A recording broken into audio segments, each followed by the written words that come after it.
I'm sure some of you think I'm doing John Anik dirty here with the thumbnail, but this is not a Photoshop. This is a legitimate still image taken from the broadcast team reaction cam.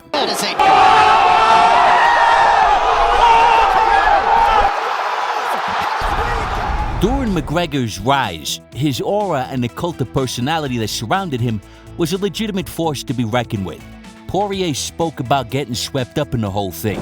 I felt like I was fighting the UFC. I felt like I was fighting the media, the fans, the critics, the people in the stands. I felt like it was me against the world when I walked into the octagon the first time. Well, Sean Strickland has his own thing. A large, dedicated fan base who really feel represented by Sean and are prone to bouts of rowdiness. Let's go!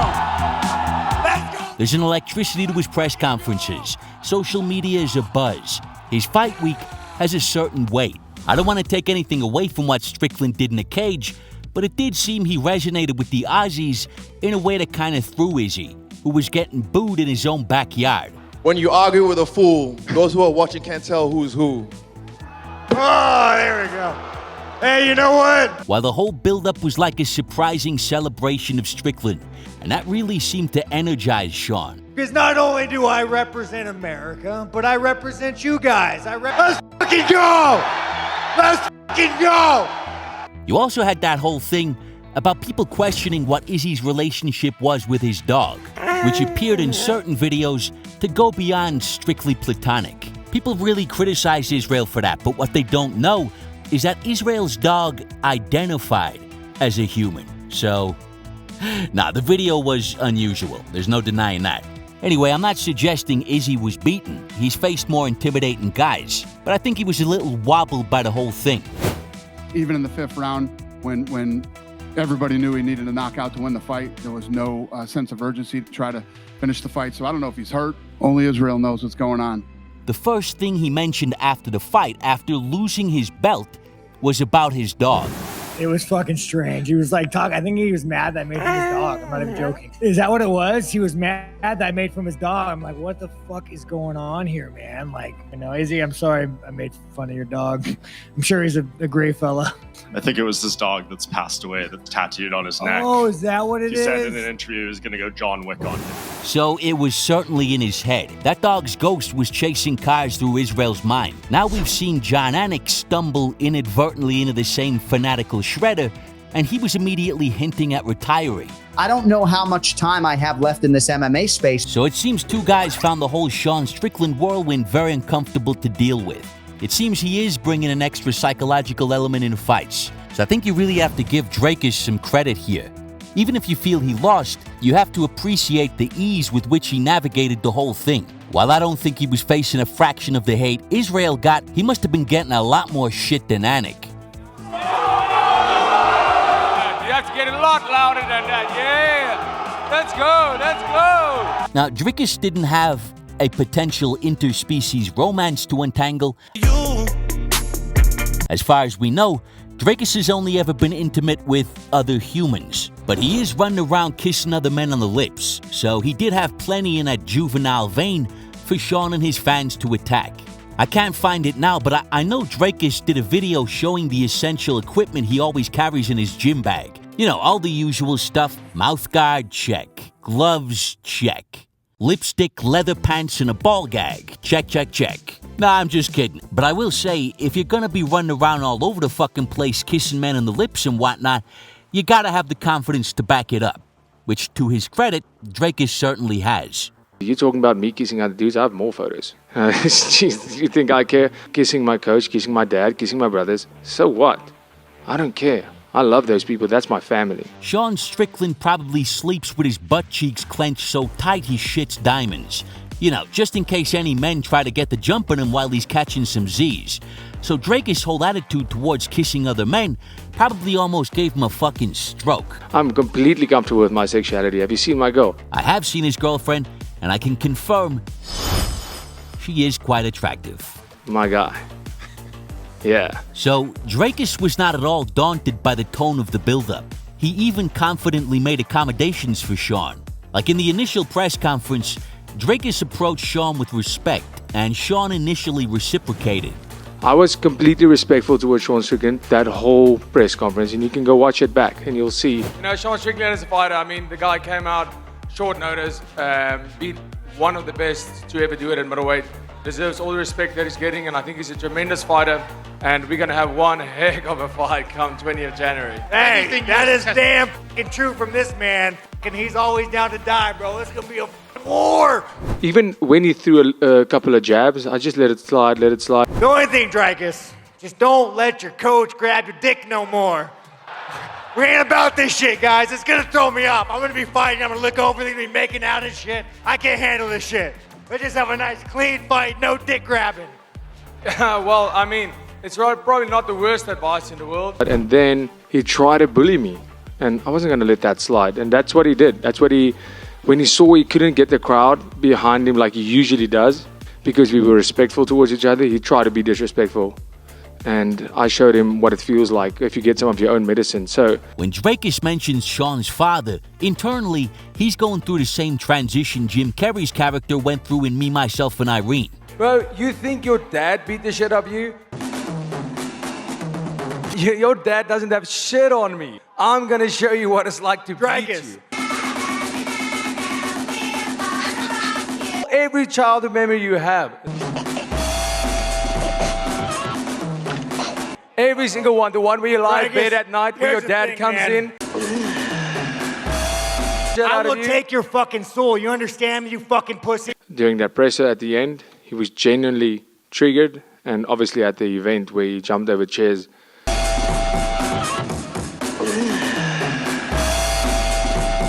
Sean then proceeded to send Dricus what sounded like an extremely polite death threat.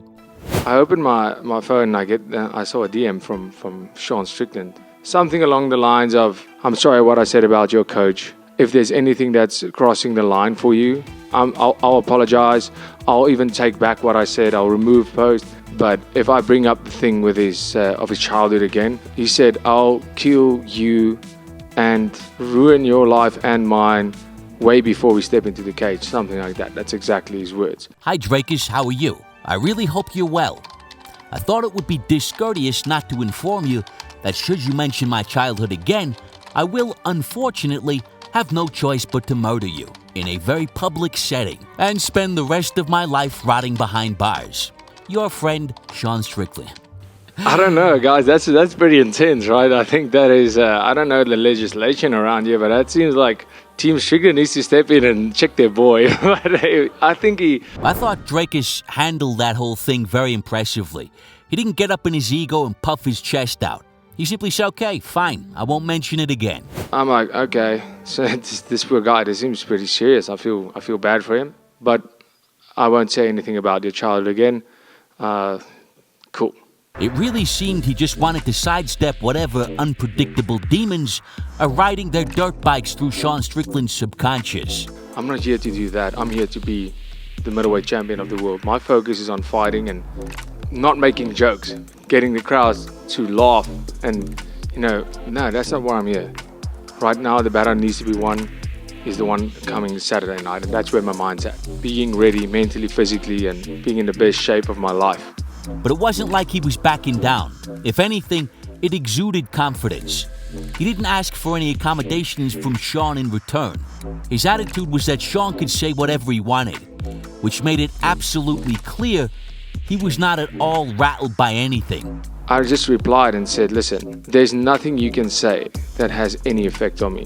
Like, go crazy. There's nothing you can say that can get under my skin. There's a shield here. I'm the mentally strongest fighter in the world. And I told him, you can say literally whatever you want. All is fair in love and war. It just seemed he wanted to avoid anything that could jeopardize a fight. So his focus, his willingness to make those concessions, the way he handled the whole kissing men on the lips thing, it all seemed to kind of disarm Sean. It was never fucking personal. I go hard on everybody, you guys. You don't think I deserve a little shit, bro? You don't see me lose character often. This motherfucker got me there. So, even if you felt he lost the fight, Dricus came across very well on multiple fronts in the build-up. He just seems like a dialed-in competitor with an obvious champion's mentality. Honestly, I thought the guy was impressive. So behave yourself, and we can have a civil banter back and forth. I'm 100% all for that. but you're not going to be bullying me, not at all. But while Dricus navigated the whole thing with apparent ease, Jesus Christ. Jon Anik had a little more trouble when he stumbled down the same rabbit hole. During a broadcast, Cormier mentioned that he felt DDP was likely up 3-1 heading into the final round. If you're Sean Strickland, you're hoping it's 2-2. Right. Because I lean more towards 3-1 du Plessis. Anik later confirmed on his podcast that he had agreed with Cormier at the time. Daniel Cormier passed me a note after round 4 and it said 3-1 DDP. And those of us felt like on the broadcast that you had controlled the middle portions of the fight, 1 rounds 2, 3, and 4. There was tremendous impact, we thought, to everything you were doing offensively. I didn't really see the backlash, but according to John, some fans weren't happy with those comments, characterizing the fight as a robbery and Anik as an egregious biased commentator. So, a storm in a teacup. Or so you'd think. But the backlash eventually pushed John to threaten to hang up the microphone. But those of you suggesting that there's any bias or you don't like me, well, you probably get your fucking wish come 2026, because honestly, at this point, I've had it. Obviously, in an ideal world, Anik would be able to weigh in on the decision and not be so affected by the feedback. When you're in a position like Anik, me, anybody else, if you're a public figure, you got to be able to take the heat. You got to be able to take the criticism. You got to be able to, we all take our lumps on any given day. I love that shit. I eat that stuff for breakfast, so that's fun for me. Dana devours negative feedback. Oh, he loves nasty comments. That might explain why he got involved with that mindless drivel slappy crap. As heavyweight Brian Ellis delivered a monstrous knockout in his fight against Miles Jackson, but was disqualified due to a stepping foul, giving Jackson the win. Win's a win. Take a deep breath, brother. But you know, it's all about the metrics. If you took the number of atoms in the known universe and multiplied it by the number of grains of sand in the Sahara Desert, well, apparently that's how many people are watching slappy crap on TikTok. If you take the NFL, the NBA, Major League Baseball, the NHL, the UFC, WWE, NASCAR, Formula One, PGA, and a couple others that I can't remember. You combine all their social media numbers together and multiply them by 4. Power slap beats them. Honestly, I think someone needs to power slap some sense into Dana. Why doesn't someone close to him just grab him and shake him and say, "What the fuck are you thinking?" Power slap beats them. Anyway, the thing is, it wasn't personal insults Anik was complaining about, although he did mention they were scathing. And when I go on to X or I go to our YouTube comments, it seems like a lot of these fans are just in attack mode. I don't know, man. I just feel like there's a lot of malice and disrespect from the fan base, and it was the accusations of bias that were really getting under his skin. We're just calling it like we see it. There's no preconceived bias. There's no promotional directive or anything of the sort. When there are myriad allegations of bias or people suggesting that there's a lack of objectivity, I got sensitive to that. As many people mentioned at the time, the obvious strategy here for Anik, if he has this extreme sensitivity to accusations of bias, he could try to stay off social media for, a week. But Anik kind of prides himself on being accessible to the fans. There ain't nothing, and The Rock means nothing that could ever compare. Yes, I learned, despite the fact that I pride myself on being a man of the people and maybe more importantly, a fan of the people, to being the people's champ. I want to be a conduit for the fans. I want to make these people feel good by following them back. Go look at the people I follow. It's a lot of mixed martial arts fans because I'm trying to make their fucking day. But if the criticism does affect him and he can't stay off social media, then the worst thing he can do is lean into it by calling his critics out in his podcast, tossing around terms like the lowest common denominator. That's going to inflame the situation. Now you've kicked the hornet's nest. You're going to have accusations of bias coming out your fucking ass. It was an unusual media stir for the generally inoffensive Jon Anik. An intense 48 hours ensued. And then came a kind of an unremarkable apology, where he took responsibility for inflaming the situation and totally backed off any of his previous sentiments about the fans. He didn't really address the content of his comments except to say he was in a heightened emotional state. But the apology effectively brought the story to an end. I found the reactions to the whole thing interesting. A lot of fighters and media members and fans rallied around Anik. In fact, many people celebrated him speaking out and felt he should never have apologized. For me, it was the other way around. I thought his podcast comments were so misguided, while I thought the apology was just a clever, practical move for someone in Anik's position. And this is why I was interested in the whole thing. I mean, it's a real nothing story, but I think it's just an excellent example of a larger problem many people face in modern life. In the initial video, he mentioned his kids. I got 3 kids and just better things to do with my time. No doubt. One of the major aspects of parenthood is a war for attention. And kids are competing with so much for their parents' focus. Gadgets and screens everywhere. Phones, laptops, tablets, all buzzing away with notifications. Social media companies designing their shit to hijack your dopamine system, to create addicts. They're coming for every second of your life. It's because these companies like Twitter and YouTube and Instagram, everything, they went public and they went to shareholders. So they have to grow. Their entire models are based off of growth. They cannot stay stagnant. They're trying to get more engagement from you. We used to colonize land. That was the thing you could expand into. We colonized the entire earth. There was no other place for the businesses and capitalism to expand into, and then they realized human attention. They are now trying to colonize every minute of your life. Every single free moment you have is a moment you could be looking at your phone and they could be gathering information to target ads at you. That's what's happening. It's coming. It's coming for every free second you have. So kids are going up against some heavy hitters. The tech industry has billions of dollars. But kids aren't exactly defenseless. They have something that will shatter your concentration like a brick sailing through a shop window. They have very squeaky, high-pitched voices, and they're not afraid to use them. If you're addicted to screens and social media, then the piercing sound of a child can be exhausting. This whole tug-of-war dynamic surrounding attention is excruciating for parents, and it's terrible for kids. Now, I think technology will solve this problem. We just need to figure out a way to safely attach a screen to our kids' foreheads. Jesus Christ. But the thing is, you can always turn screens off. You can put your phone away, and so people can tune out of the digital world. But there is a certain negativity and combative nature which is especially prevalent online, that can be very difficult to escape. Arguments that don't end when you put the device down. I try to avoid these insidious subjects like the fucking plague. There's certain ideas, our topics, our controversial public figures, our competing belief systems that can just get stuck in your fucking head like glue. Social media exacerbates the whole thing. People are politicizing every facet of reality and turning every fucking story into an invitation into a never-ending ideological argument. People will politicize a hole in a fucking wall just so they can go at each other. And social media companies are incentivized to feed you divisive shit. So, I think you gotta be careful which fights you allow occupy your mind, because they can run you ragged. They can basically hijack your internal monologue in very intense and negative ways.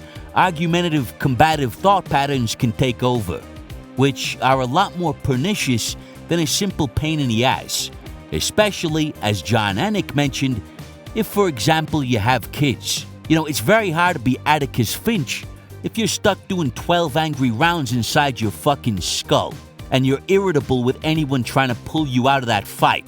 And I feel that kind of brings us back to John Anik. I really think that's what he was describing. You could hear the arguments he'd been having in his head. Gosh, how many comments have we heard about to be the champion, you got to beat the champion? And so I would throw it back to you fans who think that Kenny and I are not understanding what you're saying or are dismissive of what you are saying. So are you folks suggesting that for a judge like Sal D'Amato in a close round, say round 3, he should give it to Strickland because he's the champion? Because if that's what you are suggesting, that is absolutely inane. But beyond that, you can kind of surmise the negative tone his internal monologue had taken. And it wasn't very pleasant. The morass of negativity, these fans are just in attack mode. This lowest common denominator, malice and disrespect, is absolutely inane. 90% is negative, an antagonistic, attacking venom that some people are coming at us with. It just makes me disengage. So this sport is getting worse by the minute in terms of all the negativity in the air. I'm not agreeing or disagreeing with Anik. My point is that this is a great example of someone clearly being consumed in an unhealthy manner by arguments that he simply doesn't want to be having. And so then came the apology that many people criticized. But in this apology, he mentioned he learned so much, and he later clarified exactly what it was that he learned. I guess I learned, despite the fact that I pride myself on being a man of the people and maybe more importantly, a fan of the people, that talking about the fans is not really something that there's a ton of upside in. Exactly. Like he didn't learn that he is biased, or that he fundamentally misunderstood how to score a fight. He learned that it's counterproductive to his well-being to inflame situations like this and get further embroiled in arguments that will rage on inside his head. So the apology, it was kind of flavorless. It was kind of forgettable. But I think that was the whole point. The apology was clearly him trying to untangle himself from the whole thing in as dignified a manner as possible for the sake of his peace of mind. A lot of people get drawn into these types of discussions by their egos. I know I'm right, and I want people to acknowledge the undeniable logic of my points. Some people just have an ideological axe they want to grind forever in the most combative manner possible. You see it all the time on Twitter. But Anik seemed to realize something that a lot of people who can get trapped in this negative, argumentative headspace could benefit from considering. Being right isn't always the main thing, especially if demonstrating that comes at the expense of your well-being. There's a lot to be said for sidestepping or disengaging from arguments that are simply not worth the energy they take from the important things in your real life.